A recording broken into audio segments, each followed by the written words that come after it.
السلام عليكم حبايبي عزيزاتي، كي دايرين بخير؟ لاباس عليكم؟ نتمنى يكون الفيديو باحسن الاحوال. ان شاء الله نديرو فيديو جديد اليوم. غادي ندير السفنج المغربي بطريقه مبسطه ونتمنى انه ينال الاعجاب ديالكم. ما عنديش انا مقادير هنا كثيره وغادي نخلي لكم المقادير في صندوق الوصف كالعاده. عندي هنايا عندي هنا 2 كيسان تاع الدقيق، ما يعادل 3 ديال الكيسان ديال اللندة. عندي هنايا معلقه تاع خميره فوريه كبيره، نص معلقه ديال الملح على حسب الذوق، ومعلقه صغيره ديال كسميتو ديال السكر الابيض اللي بغا يديرها اللي ما بغاش باش تعطينا داك اللوين الذهبي. والزيت اللي بقى لي الزيتي خير عصور ديال داك ديال نوار الشمس العاديه، ماشي شي كلام مقليو بها نوار الشمس صافي. والماء هنا غادي نعبر وغادي نقول لكم شحال. المهم انا غادي نديو هنا، غادي ندربوه باش نقصوا علينا الدليك صافي البنات، حيت الاخر كيبغي يدليك بزاف، السفنج كيبغي يدليك بزاف.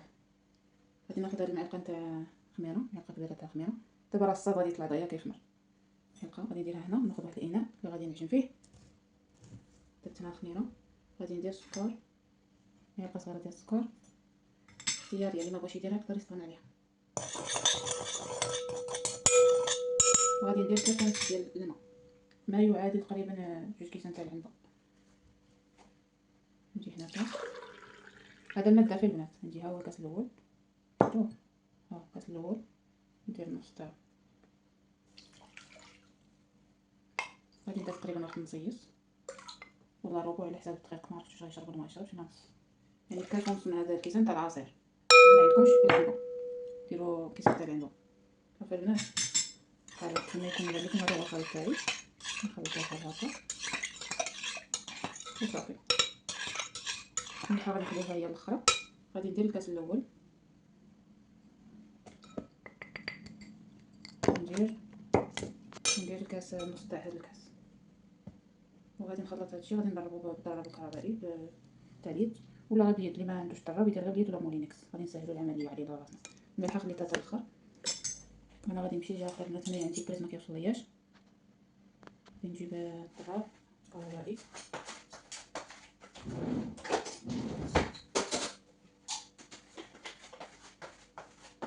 انا غادي نستعمل هذا البنات نتاع باتيدور، حنا كنقولوا لها هنايا تاع اليد، وانتوما الا عندكم مولينكس ديال العصير ديروها ولا هذه حتى هي. المهم انا غادي نديها لجهه اخرى حيت هذه ما كيوصلياش انا الكريس. صافي البنات، السلام البنات، راني غادي ندرب هذا شفتوا البنات كي ولا الخليط تاعي دار الفقاعات. دابا غادي ندير الملحه، ندير هاد شويه ملحه، ديال نص معلقه. الملحه تبقى اختياريه، والذوق اللي خاصكم تزيدوا.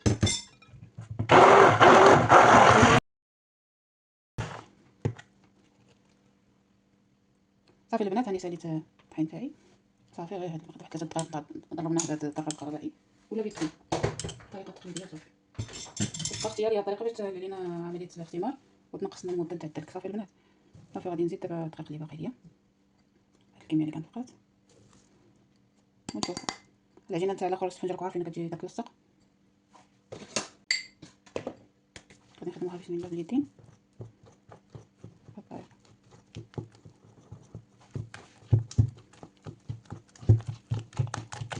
القوام تاعها راه جايه خفيفه. غادي نزيد لها شويه ديال الفرينه، نص هنايا ديال الفرينه باش نشد لابار، عندي نص ونشوفوا.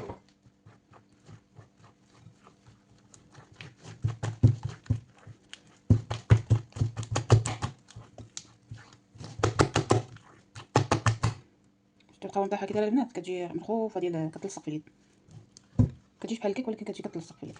المهم غادي نعطيو هاد الدليكه البنات تكون لنا الخياط.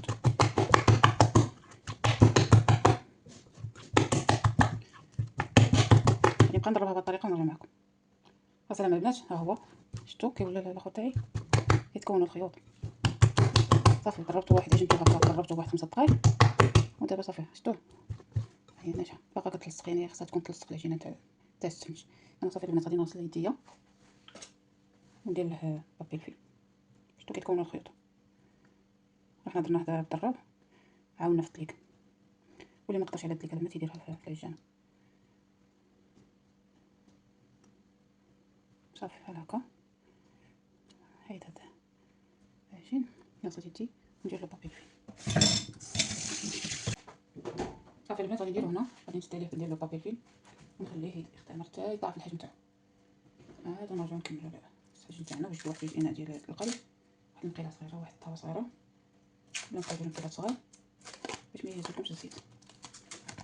صافي غادي ندير له نورمالمون كاين هذاك البلاستيك ولا شي كايره نتاع البلاستيك مطفى نسدو عليه صافي نخليوه قدامه حتى يطيح في الحجم تاعو ونرجع معكم نكملوا الفيديو نعطيوه الوقت. السلام عليكم البنات، انا رجعت لكم. ها هو السفنج تاعي السفنجه كيف ولات خمرات ما شاء الله. شوف كي جات خمرات. دابا غادي نحيدو منها الهواء وندير هنايا واحد شويه ديال الزيت بها غادي نقطع داك والحجم كيبقى اختياري. انا هاد لي زويته باش غنخدم. شفتو كي دازت ما شاء الله. شوف شفتو كيطلع الحجم تاعها.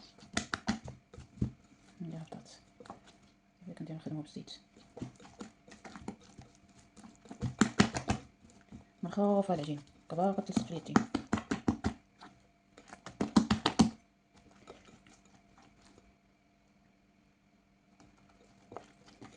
دابا غادي نشكل الكويرات اللي بغيت والحجم كيبقى اختياري، تكبروا ولا تصغروا نتوما على حسابكم. عندي هنا واحد الطاوه غندير فيها الزيت، غادي ندير الكويرات تاعي، عندي هنا واحد البنديقه نتوما ديروا صينيه ولا اللي عندكم بلاطو متوفر. غادي ندهن يديا مزيان بالزيت حيت لا يتلصق. غادي ندير الحجم اللي بغيت، ندير واحد بحال هكا هنا غادي شفتوه غاديش نكبر، ندير هاد الحجم وغادي نحط هنا. واه خصو الصبر حيت كيتلاصق كيتلصق في اليدين. غادي نعاونو بالزيت البنات. نديرو الكوره الثانيه عندي جاري تاينها الكويره الثانيه. الحجم غادي نشوف الا جاني هو هذاك نخليه، جاني كبير نزيد نقص. حنا قلال درت كميه قليله كنبقى على هاد المليول تنسى عليه البنات.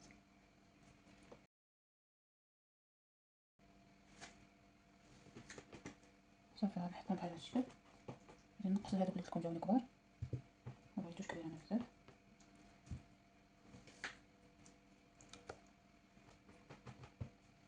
صافي الكميه بقى اختياريه البنات، ولا شفتهم كبار مازال غنزيد نقص منهم هاد الدويرات. شفتوا بحال هاد الطريقه. صافي غادي ندير المقله ديالي تسخن ونرجع لكم. غادي درت واحد المقيله غندير فيها شويه ديال الزيت والاخرى غادي ندير فيها زيت الكافيه. انا غير واحد شويه ديال الزيت وهنا غندير الزيت الكافيه باش تقلي لي الزيت العاديه، زيت ديال نوار الشمس غير بسيطه ديال غير ديروا هنايا واحد غادي تكون مقله بحال هكا الشكل ديالها صغير باش ما تاخذ لكمش الزيت بزاف. ها هو خصني نزيد كنزيد. هادي درت فيها واحد الكميه قليله، واللي بغا يقلي نيشان يدير مقله نيشان يدير فيها الزيت الكافيه ويدير يقلي بحال اللي كيدير السفنجي يقلي، ولكن هكا كتفضلوا شويه وكيجي زوين صراحه. غادي ندير هنا راه سخونه حيت كنت دايره المقله تسخن متوسطه. صافي غادي ناخذ واحد الكويره بسم الله، واحد الكويره بحال هكا البنات. صافي غادي نقلبوها من الوسط بحال هكا. صافي كنحطو السفنجه نتاعنا كنحاول نديرو بحال هكا درنا كنحلولها هنا نحاولو نقادوها. وراه صعيب شويه السفنج حيت العجينه تاعو كتكون مرخوفه. صافي خليها تشد راسها بحال هكا شويه. صافي نديرها في المقلاه بحال هكا. صافي نديروها هنا صافي شفتو هكا ونحركوها. صافي نبقاو حاضرين البنات نقلبوها. صافي البنات كنبقاو على هاد المنوال كتطيب لينا السفنج ديالنا. كنخويو عليه الزيت بهاد الطريقه هكا باش تجي مفششه كتفوق. نبقاو نحركوها. غادي نزيد وحده اخرى ليها ملي كتبدل تحمر هادي كنزيدو اخرى.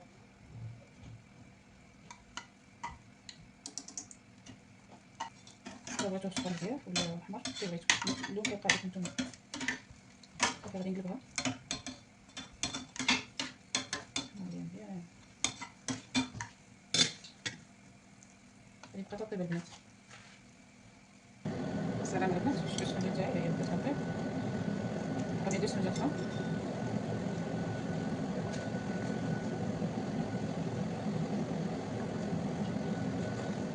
سفنجه اخرى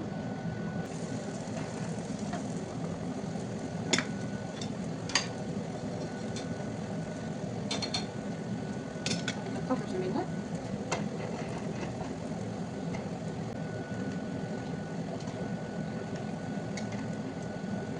حاولوا تخلطوها في هاد الدائريه.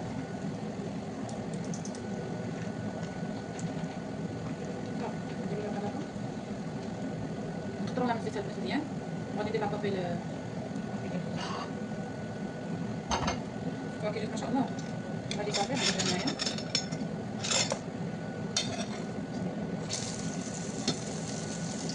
شوفوا كتبوا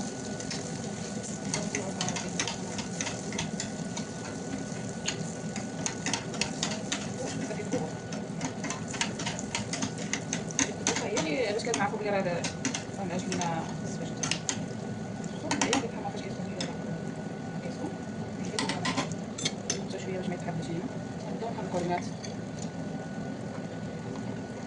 نجيو درنا الروست. الا بغيتي نسالي العجينه غادي ندير واحد الخلطه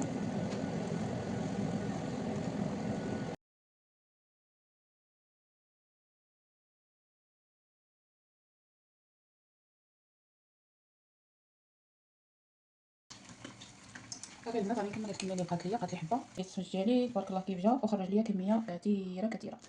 شوفوا كيف تقرميشات كتسمعوا جا مقرمش وخفيف بحال القطن. شوفوا كي جا ما شاء الله. جربوا بهذه الطريقه ديال الخلاط يساعدكم في الدليك. شوفوا كيف خاوي. سمعتوا القرمشه؟